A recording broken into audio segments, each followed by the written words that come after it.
24. அப்ப நான் class C எடுத்திருக்கேன். எனக்கு எத்தனை ஐபி தான் தேவை? 2 ஐபி தான். ஓகே, ஒன்லி 2 ஐபி தான் தேவை.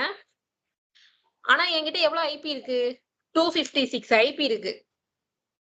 2 ஐபி யூஸ் பண்ண முடியாது. ஒன்னு பிராட்காஸ்ட் ஐபி, அது யூனிகாஸ்ட் ஐபி, இன்னொன்னு network address. First IP use பண்ண முடியாது, கடைசி ஐபி யூஸ் பண்ண முடியாது. இப்போ என்கிட்ட எவ்வளவு ஐபி தான் இருக்கும்? 254 தான் இருக்கு. இப்ப நான் 2 ஐபி கொடுத்துட்டு ரிமைனிங் ஐபி எனக்கு ஃபுல்லா வேஸ்ட் ஆகுது. கரெக்ட்டா?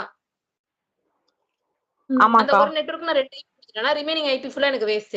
இதே இது கிளாஸ் டி ல பாத்தீங்கன்னா இது ஒருவேளை நான் கிளாஸ் ஏக்கு போய் ஓகே, நான் கிளாஸ் பி கிளாஸ் சி ல யூஸ் பண்ணா எனக்கு 65,000 அந்த மாதிரி நிறைய ஐபி வேஸ்ட் ஆகுது. இதுக்கு தான் என்ன கொண்டு வந்தாங்க? சப்நெட்டிங். சப்நெட்டிங்ல ஒரு சின்ன சின்ன ஃபார்முலாஸ் மட்டும் நீங்க இது பண்ணீங்கன்னு வச்சுக்கோங்களேன்,